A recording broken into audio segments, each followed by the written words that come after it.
Assalamualaikum warahmatullahi wabarakatuh. Hai Sobat Rupiah, kembali lagi pada program Polo Palo, podcast literasi, opini, dan aspirasi to Hulondalo.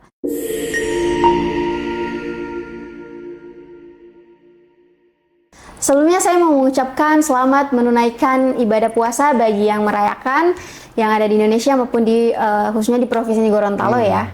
Nah, topik kita pada kali ini mungkin akan bersinggungan dengan yang namanya puasa karena berhubungan dengan banyak membeli barang, persiapan lebaran dan lain sebagainya.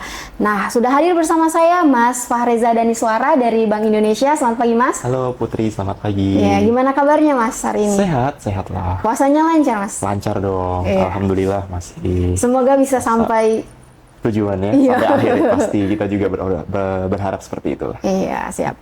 Ini Mas Danis dari kantor perwakilan Bank Indonesia Provinsi Gorontalo ya, Mas. Nah, mungkin Sobat Rupiah nih kalau misalkan mendengar kata Bank Indonesia atau lembaga Bank Indonesia, pasti yang ada di pikirannya itu pasti tentang inflasi, Mas. Karena setiap sosedu, setiap kita mau berkunjung kemanapun, pasti kalau ada Bank Indonesia, kalau bukan karena uang, rupiah dan sebagainya pasti karena inflasi. Nah, mungkin ada beberapa masyarakat nih yang belum familiar dengan yang namanya inflasi gitu. Sebenarnya inflasi itu apa sih Mas secara sederhana yang kita sebagai masyarakat bisa memahami gitu Mas? Oke, terima kasih ya Putri pertanyaannya. Mungkin tadi mau menyapa juga para Sobat Rupiah yang ada di Gorontalo dan juga di daerah lain di Indonesia. Selamat berpuasa, semoga lancar. Tadi pertanyaannya adalah terkait dengan inflasi ya. Jadi kalau secara sederhana inflasi itu artinya adalah tren perubahan atau kenaikan harga pada barang dan jasa yang terjadi secara terus-menerus atau dalam suatu periode waktu tertentu. Jadi ada dua istilah sih, ada inflasi, ada deflasi. Kalau inflasi berarti harganya naik. Kalau deflasi berarti harganya tuh mengalami penurunan, baik dibandingkan dengan bulan sebelumnya ataupun dengan tahun sebelumnya. Kalau analogi simpelnya mungkin gini deh, mungkin dulu Mbak Putri pernah beli jajanan suatu biskuit merek A. Mungkin sekitar 5 tahun yang lalu harganya itu Rp1.000.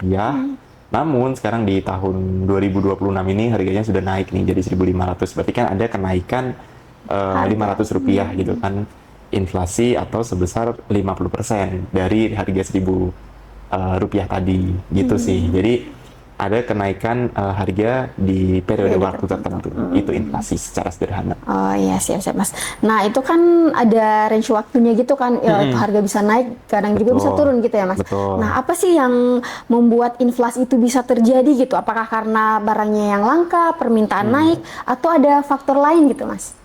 Oke. Kalau kita biasanya melihat fenomena inflasi itu penyebabnya ada beberapa sih.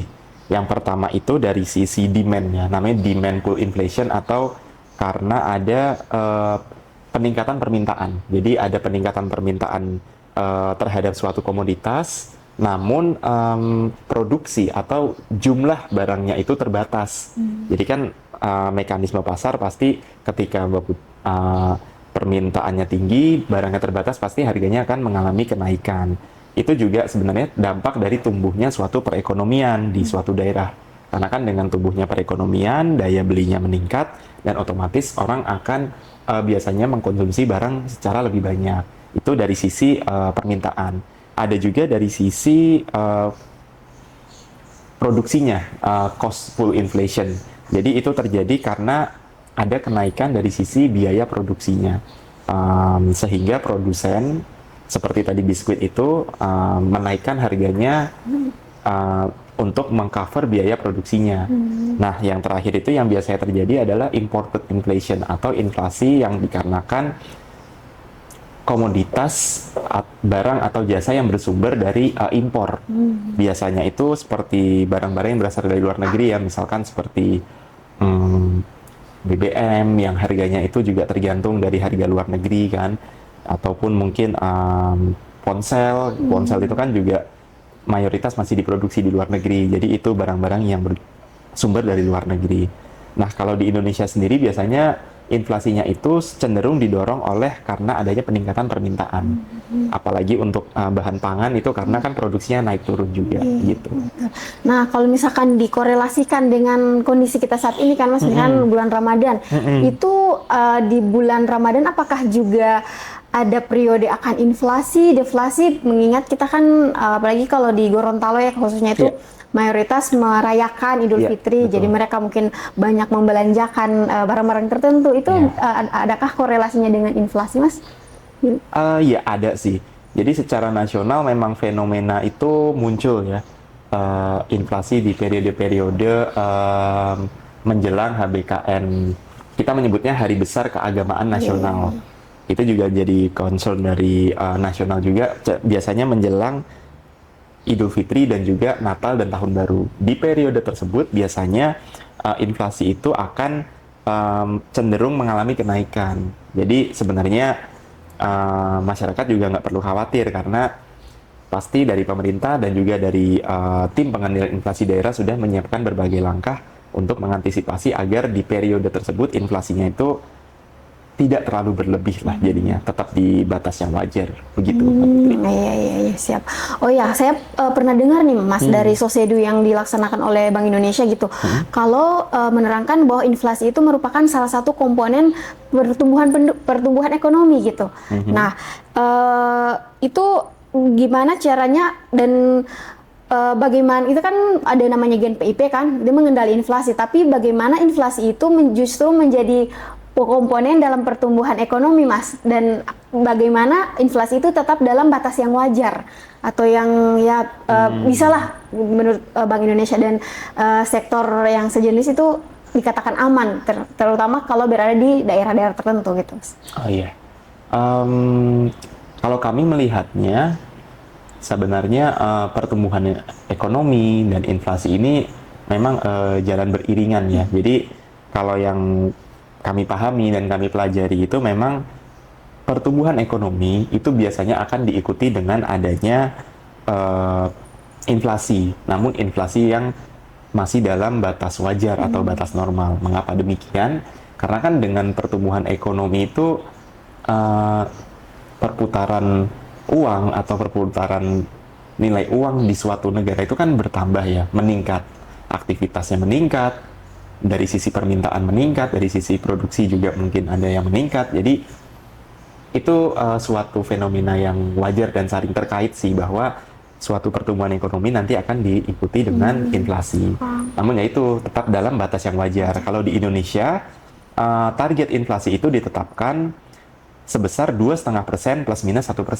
Jadi kalau inflasinya itu masih dalam rentang 1,5 sampai dengan 3%, itu berarti masih dalam sasaran inflasi, masih bisa dikatakan inflasinya normal lah. Gitu. Jadi bisa dikatakan kalau inflasi itu tidak selalu berdampak buruk gitu ya, Mas. Ada yang penting terkendali. Betul. Dan pihak Bank Indonesia bekerja sama dengan masyarakat, juga didukung oleh masyarakat dalam mewujudkan dalam mengendalikan inflasi ini gitu. Betul, ya, Mas. Iya. Nah, kita mungkin mengerucut ke Provinsi Gorontalo nih, Mas. Jika dari melihat data terbaru nih, bagaimana sih perkembangan inflasi yang ada di Provinsi Gorontalo jika dibandingkan dengan tahun-tahun sebelumnya, Mas? Oke. Jadi sekarang kan bulan Januari ya?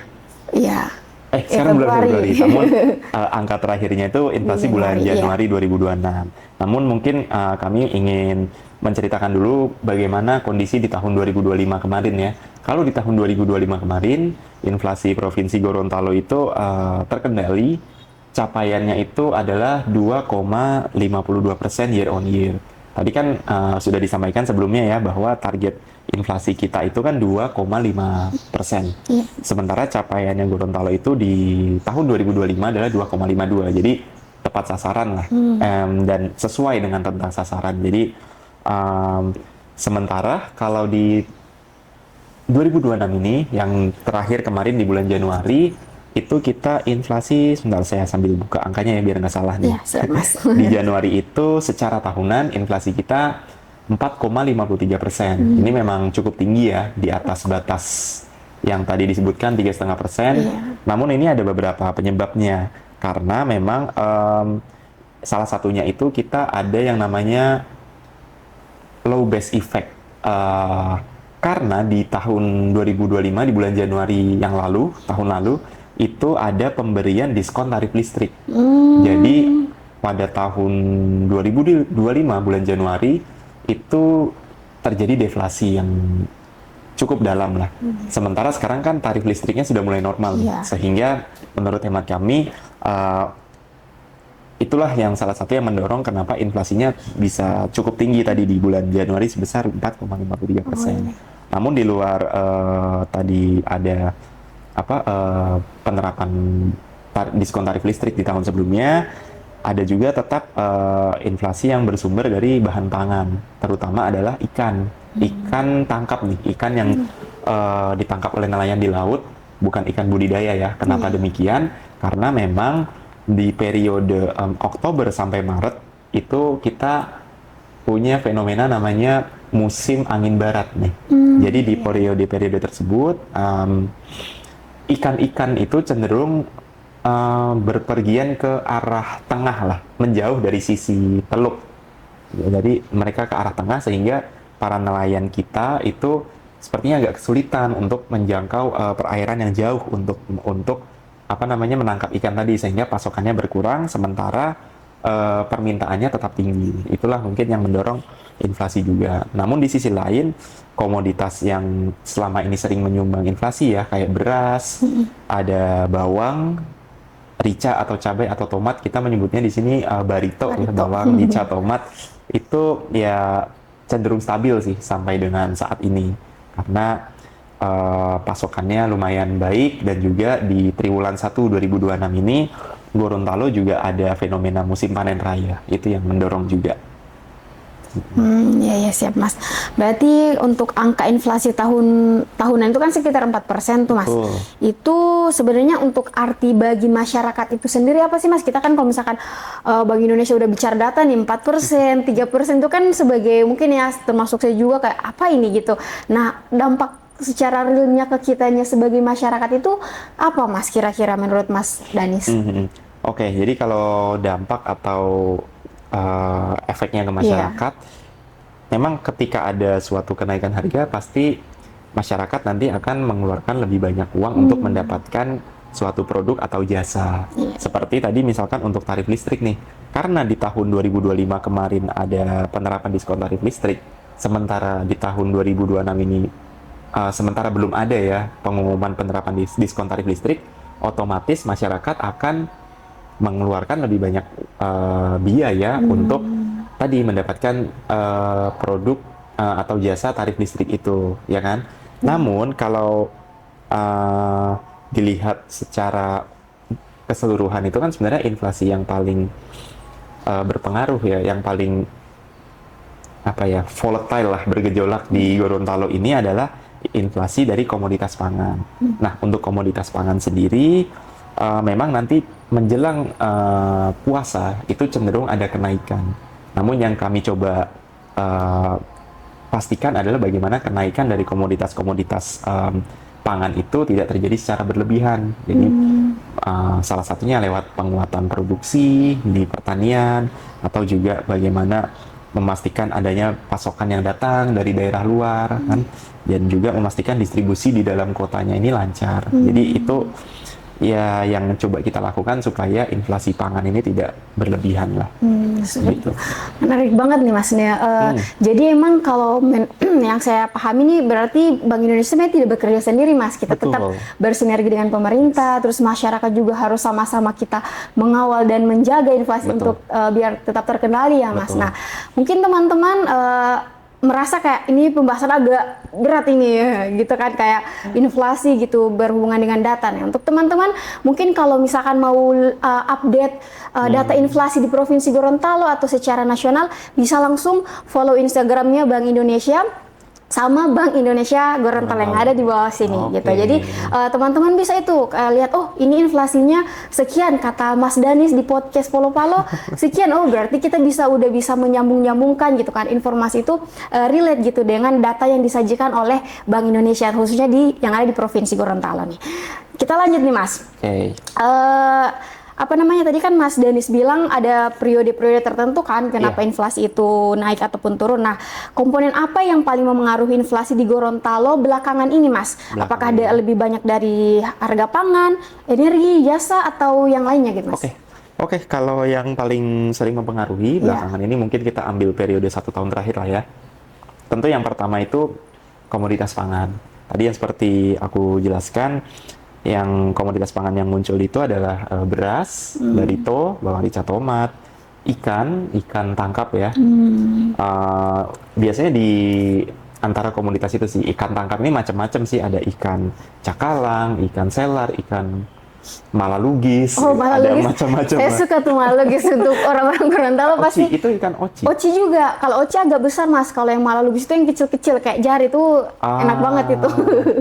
Iya, jadi Makanya di Gorontalo sering inflasi. betul. Dan biasanya memang di daerah kawasan Indonesia Timur, Iya. itu ikan-ikanan itu memang ikan tangkap ya, terutama sering muncul sebagai penyumbang inflasi. Sementara kalau di daerah Indonesia bagian tengah atau barat seperti di Jawa, Kalimantan itu yang lebih sering muncul ya kayak ayam, telur, begitu kan. Sementara di sini kan konsumsinya tidak terlalu tinggi ya. Jadi tadi komoditas pangan itu, dan itu komoditas pangan itu ya itu tergantung karakteristik dari suatu Oh, wilayah. iya. Kalau di Gorontalo ya tadi Ikan. ikan dan juga bawang rica, tomat, karena konsumsi cabai rawit paling tinggi se-Indonesia ya, konsumsi per kapita itu ada di Oh, Gorontalo. di Gorontalo, Iya, jadi ya. kalau menurut survei dari BPS paling tinggi itu di Gorontalo. Nah, sementara itu selain tadi ada komoditas pangan, ada juga mungkin Mbak Putri juga sedang melihat adalah emas. Oh iya, Mas. Karena ini emas itu kalau dalam perhitungan inflasi masuknya tuh inflasi inti, core inflation. Jadi core inflation itu adalah inflasi yang pergerakan harganya itu memang tergantung dari pergerakan di pasar nih, mekanisme pasar. Ada supply dan demand kan. Karena memang selama setahun belakangan ini harga emas global itu kan naik ya. Iya. Mungkin hampir 2 kali lipat atau lebih, dan itu berdampak kepada harga emas perhiasan. Maka dari itu kenapa 1 tahun terakhir itu emas sering muncul sebagai salah satu yang menyumbang inflasi. Begitu. Iya, karena akhir-akhir ini kan tren tabungan emas, Iya, gitu-gitu betul. kan lagi. Justru kami mungkin beberapa orang memikir kalau mungkin inflasi itu hanya terjadi misalkan kayak yang barito tadi, beras, minyak. Ternyata untuk kayak emas gitu Betul. yang bahkan kita nggak pegang, era kan emas yang disimpannya di marketplace tertentu kan, itu Iya. ternyata berpengaruh juga ya Mas untuk Betul. inflasi di suatu daerah gitu. Betul. Ah, menarik nih. Oh ya, ngomong-ngomong soal inflasi lagi nih Mas, melihat tren saat ini, apakah kondisi inflasi Gorontalo bisa dikatakan cukup terkendali dan terkelola dengan baik, atau menurut pandangan Mas Danis udah mulai agak ekstrim nih menurut Mas Danis sendiri, gimana Mas? Kalau ekstrim sih enggak ya, Mbak Enggak ya, Putri. oh Ya, iya. kita tentu berharap enggak ekstrim juga, karena mungkin tadi aku lupa bahas juga, kalau inflasi itu terlalu tinggi bahaya, terlalu rendah juga bahaya. Oh, Jadi iya. ya itu tadi di rentang sasaran 1,5 sampai dengan 3,5%, itu yang optimal lah. Yang juga kita upayakan di Gorontalo bisa terjadi seperti itu, ya kan? Kalau di Gorontalo sendiri mungkin kita melihatnya paling dekat di triwulan 1 aja nih, periode Januari sampai dengan Maret 2026. Karena biasanya kita mengukurnya selain secara bulanan, secara triwulanan kita lihat juga nih. Secara triwulanan mungkin kita harus pahami dulu kondisinya, ada beberapa fenomena yang terjadi. Ada libur awal sekolah, libur awal tahun, ada momen hari besar juga, ada Imlek, ya kan? Mungkin di sini nggak terlalu banyak ya, tapi di daerah lain itu juga Imlek itu bisa berdampak juga nih kepada konsumsi masyarakat. Selain itu yang paling besar itu adalah Ramadan dan Idul Fitri. Karena Ramadan dan Idul Fitri secara historis kami lihat inflasinya tuh memang ada kenaikan di situ. Nah, itulah yang kami coba sinergikan ya bersama dengan pemerintah Provinsi Gorontalo dan juga dengan stakeholders lainnya di TPID, itu bagaimana kita program-program seperti gerakan pangan murah, operasi pasar, kemudian perbaikan infrastruktur untuk menjamin distribusi, terus kerjasama antar daerah dengan daerah-daerah sentra produksi itu bisa dilakukan supaya pasokan di Gorontalo ini tetap terjaga. Dan selain itu dari Bank Indonesia sendiri juga menghimbau nih kepada masyarakat itu kita mengurangi lah ketergantungan terhadap produk segar. Misalkan Mbak Putri pasti saya jamin sering banget suka banget makan cabai rawit apa rica di sini ya. Iya, rica Mas. Tapi kalau kita mengkonsumsinya berlebihan kan itu yang menyebabkan permintaan naik nih. Oh iya. Nah, jadi mungkin sewaktu-waktu Mbak Putri juga mulai bisa membiasakan makan cabai olahan nih, yang kan UMKM di Gorontalo juga sudah mulai memproduksi juga kan. Jadi dengan harapannya dengan kita mengurangi konsumsi yang produk segar, kita ganti produk olahan ini bisa mengurangi ketergantungan kita terhadap permintaan cabai rawit segar. Itu sih Mbak Putri. Iya, jadi secara tidak langsung kita apalagi menjelang Lebaran itu kita belanjanya harus lebih bijak ya Mas. Maksudnya jangan terlalu boros. Betul. Terus kalau misalkan kita mau beli sesuatu ya sesuai kebutuhan aja gitu, nggak usah yang iya, apalagi yang kayak apa namanya menimbun gitu ya kayak ini kayaknya harga mau naik kayak di tim itu nggak bisa ya Mas. Itu justru jadi itu teman-teman kalau misalkan teman-teman nih peduli sama daerah kita tercinta Provinsi Gorontalo, salah satu kontribusi nyata kita itu adalah dengan menjaga inflasi ya. Salah satunya itu jangan terlalu boros dalam membelanjakan sesuatu, khususnya di hari-hari tertentu kayak hari-hari menjelang Lebaran gitu. Kalau misalkan teman-teman lewat nih di tempat-tempat UMKM, contohnya di Olaku nih kan ada banyak olahan pangan, terus ada sambel-sambel dan lain sebagainya, bisa mampir ke situ aja. Jadi kita nggak harus untuk beli yang cabai yang masih merah gitu kan Mas. Iya gitu. Ini kalau ngomongin soal makanan jadi menunggu jam 6 sore. Agak berat ini. Iya gitu. Nah, kita beralih nih Mas ke yang topiknya mungkin masih seputar ekonomi gitu.